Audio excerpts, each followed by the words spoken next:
Magandang panahon ng eleksyon mga ka-Armstrong. Welcome back to my channel. Konting update para sa ating mga nag-file ng COC sa nalalapit na halalan sa Barangay Sangguniang Kabataan 2023. Andito ngayon ang grupo sa COMELEC ng Apalit para tunghayan at antabayanan ang mga nagsisipag-file ng COC sa kani-kanilang kagustuhang maglingkod sa Barangay Sampaloc, Apalit. So ngayong araw, Agosto 29, may bali-balita na nakatakdang mag-file ng COC ang Team Isip at ilang mga independyente na tatakbong kagawad ang magsisipag-file, kaya sumugod ang Armstrong Squad channel para maibigay ang update sa mga kabarangay natin sa Sampaloc kung sino-sino ang mga magsisipag-file ng COC sa araw na ito. Good morning mga ka-Armstrong. Time check. It's 8:17 AM na nasa municipality o Apalit po tayo. Yan. Sumadya po tayo dito sa COMELEC para sa pagpa-file po ng COC ng mga aspirant, captain, kagawad, and SKs. Cover po natin. Together with Kim Galang and April Canieva. Good morning. Po tayo. So, cover po natin ang mga pagpa-file po ng COC ng mga captain, aspirant captain, kagawad, and SK, kagawad, up Sampaloc, Apalit, Pampanga. Nandiyan po sila. Apila.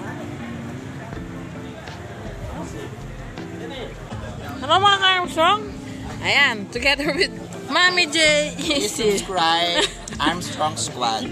Andito na si Mr. J. Isip, also known as Mami J, and Mrs. Marisa Yutok Mamangon, at nakatakdang mag-file ng kanilang COC para kagawad ng Sampaloc, Apalit. Kitang-kita na mahaba ang pila kaya kailangan mag-antay ng bawat isa para sa pagpa-file. Nahagip na ng kamera si Mr. Gilbert Perez, campaign manager ng Team Isip, so try nating i-ambush interview kung paunlakan tayo na makapanayam natin. So sorry na lang po tayo at hindi tayo pinaunlakan para i-ambush interview ng campaign manager. Pero desisyon po nila iyon at irerespeto natin. Habang nag-aantay po para sa Team Isip, kaya maglilibot muna tayo, baka may mahagip pa tayong ibang magpa-file na kandidato. At hayun na nga, at may nahagip na tayo, si RJ Mamangon Padilla, tumatakbong SK kagawad under si Club Team Isip. Kasama na din ang kanyang grupo, Deng Gutierrez Flores, Manlapas Ron Yutok, Marie Guevara Yutok, at ang kanilang SK chairwoman,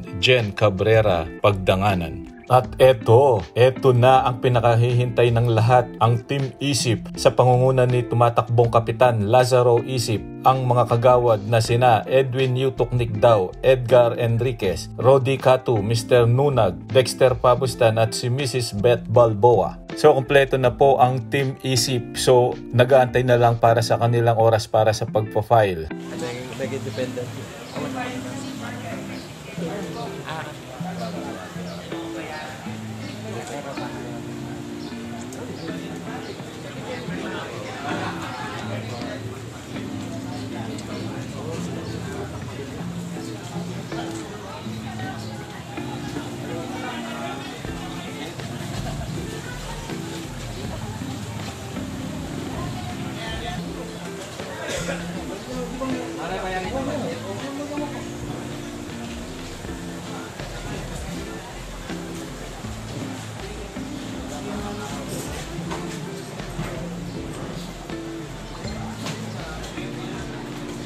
At kinabukasan, Agosto 30, habang nag-aantay kami ng magpa-file ng COC, ay biglang nagulantang ang lahat na ingay dulot ng tambol at aming pinuntahan kung saan ang ingay na aming naririnig. Yun pala ang Team Pasya, may pasabog na ingay.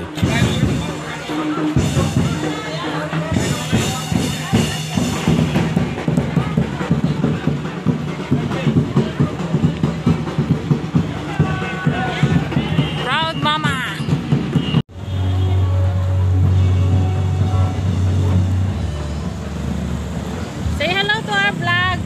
Hello mga ka-Armstrong.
At may napansin ang grupo na nasa loob ng sasakyan at parang pagod na, hindi pa man nangangampanya, nakababa na ang kanyang labi. Pakiwari namin ay sobrang pagod na, kaya pala si Jason Miklat Harlego alias Lab.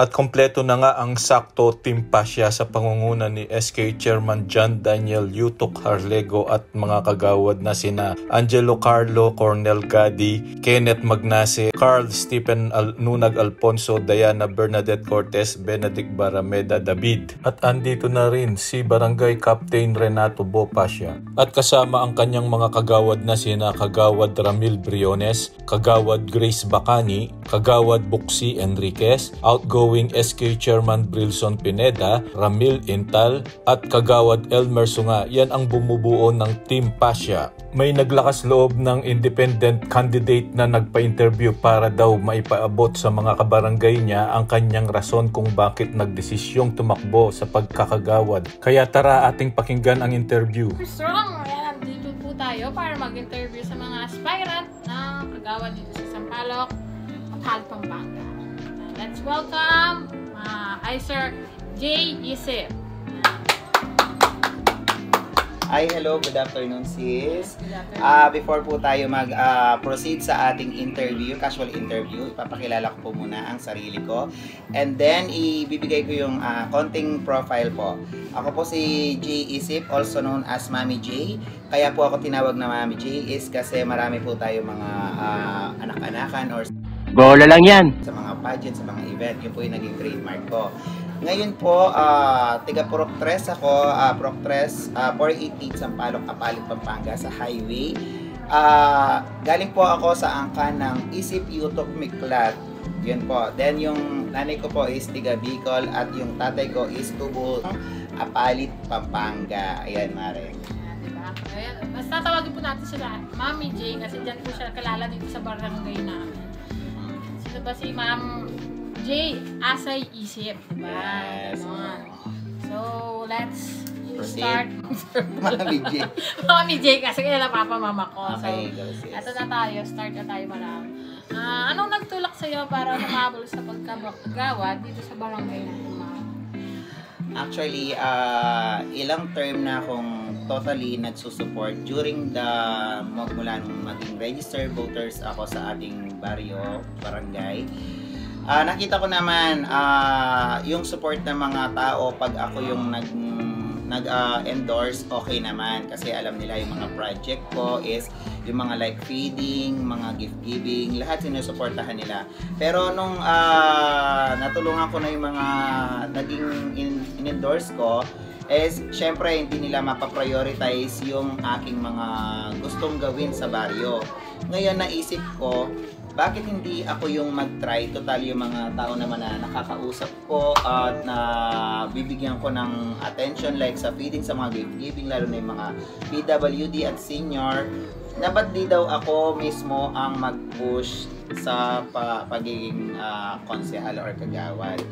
Sir J nga pala is talakasuyo po ni Apong Iro tsaka ni Apong Duque dito sa barangay po namin sa Sampaloc, Apalit, Pampanga. So, proceed po tayo sa second question. Ano ang mga pwedeng asahan ng mga taong baryo kay Mami J kung sakaling manalo or may loko-loko ka bilang kagawad? Yes, number one sis, yan yung gusto kong maging question sa akin unang-una sa lahat. Wala akong magiging plataforma na ilalahad ko sa salita. Ilalahad ko ang plataforma ko sa gawa. Ika nga, marami ay konting salita, maraming gawa. Ayoko yung masabihan na maraming salita, konti ang gawa. Kasi usually naging kultura na natin is marami yung mga nag-ano na mga Pangako. yes, pangako, mga malalambot na salita, mga palambing na pag akong humabol ay ako nanalo, ganyan. Tapos ending, hindi rin pala natutupad. Yes, yan, hindi yun yung rin pangakong napako, sabi nga nila. hindi rin diba? natutupad. So ako, less talk, less mistake. It's not only in sa Palo, Kapalit, o yan. Lumalabas din po siya sa sa ibang bayan, yan. With the support of the PNP, syempre. Yes, Kasama sir. natin, mga reserve na mga PNP, like yung mga AFMAG, mga Agila, kasama natin yan. Yan, narinig ko nga, Sir J, di ba? Ano, isa ka ring member nila. Yes. Awa po ng Diyos, yung mga senyales, naging sobra-sobra yung mga senyales na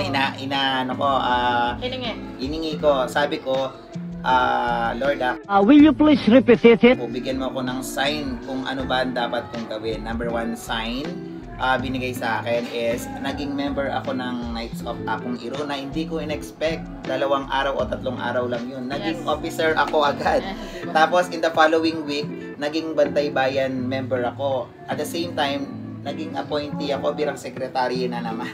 Wow, Sabi ko, thanks. Tapos naging ngayon, actually today, naging recruit ako sa Apalit Katikista. Ay, nakita ko nga. Oo, yung thank you po kay Mami Aquino, ayan, Rosalina Aquino sa pag-recruit kasi alam ko ang isang humahabol ay dapat may takot sa Diyos. True, number 1 yan siya. Yes, kasi no man in isang island, kailangan natin magtanim dito sa lupa para pagdating natin sa taas is may aaniin tayo. Aani mo yung pagtatim niya lagi dito kung wala ka naman sa puso at sa Diyos. Ay, bongga ka. Ay, nakikilang halo. Halo. Oo nga. Diba? Napaka-active ng ating Mami J. So, Thank you. Proceed po tayo sa pang third question. Proceed.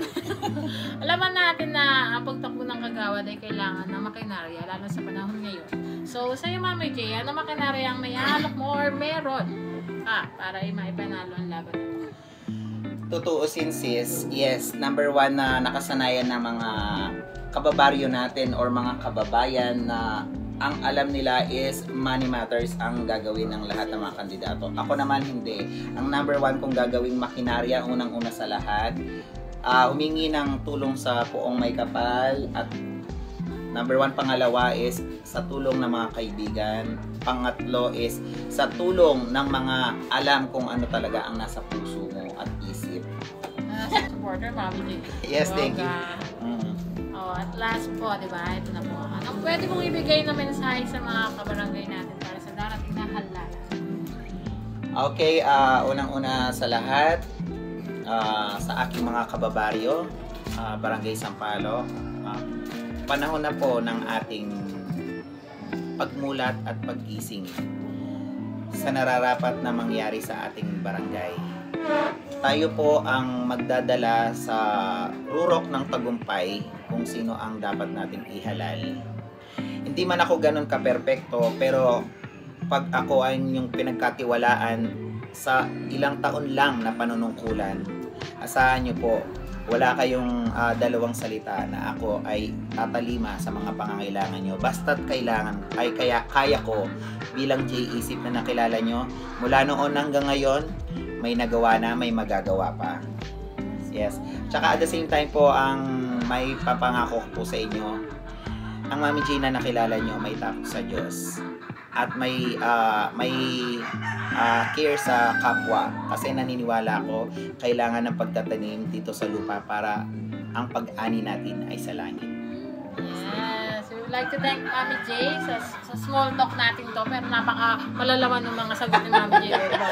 Bungga ka, Mami J. Oh, thank you. Yeah, thank you po, Mami J, for this small talk show. Ayun po, bago tayo mag-end, nagpapasalamat po ako sa lahat ng mga nagtitiwala sa akin at patuloy na magtitiwala. Asahan nyo po, magsama-sama po tayo, kapit bisig, para sa ikauunlad ng ating baryo. Again po, my name is Mami J. Isip, Nenibatan po kareng pamilyang Isip Yutok Miklat. Boto yo po at supportan. Supportan nyo po, supportan ba kayo rin. God bless us all. Ang mga sumusunod ay kumakandidato bilang independent at pinangungunahan ni Nelson Pangilinan bilang barangay captain, Roosevelt Meneses para Kagawad, Abel Enriquez para Kagawad, Eddie Catu para Kagawad, Marisa Mamangun para Kagawad, Ricky Pangilinan para Kagawad, at ang binansagan na Big Five sa pangunguna ni Kagawad Ephraim Arceo, Rene Galang, Joel Andal, Alex Catu at Mr. Meneses para Kagawad. May mga iba pang nag-file ng COC na di nakuhanan at yan ay makikita na lamang sa barangay debate. Ang channel na to ay tumutulong sa lahat ng kandidato na willing makiisa para maipahayag ang kanilang plataforma sa mga tao. Comment lang po kayo sa comment box kung sino ang gustong magpa-interview. SK Chairman at SK Kagawad, at dyan nagtatapos ang ating video, at kung ikaw ay bago pa lang sa ating channel, please do subscribe Armstrong Squad channel and hit the notification bell para updated ka sa lahat ng video na ina-upload ko. Please like, share, and comment to the comment box below. God is good all the time. Bye!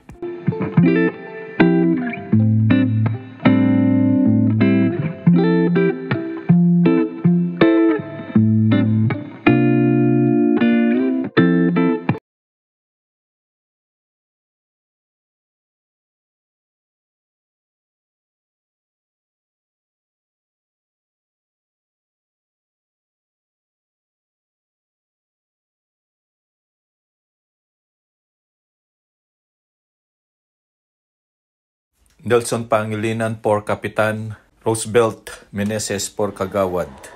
At dyan nagtatapos ang ating update para sa mga kumakandidato bilang Kapitan, Kagawad, SK Chairman, SK Kagawad para sa Barangay Sampaloc, Apalit, Pampanga.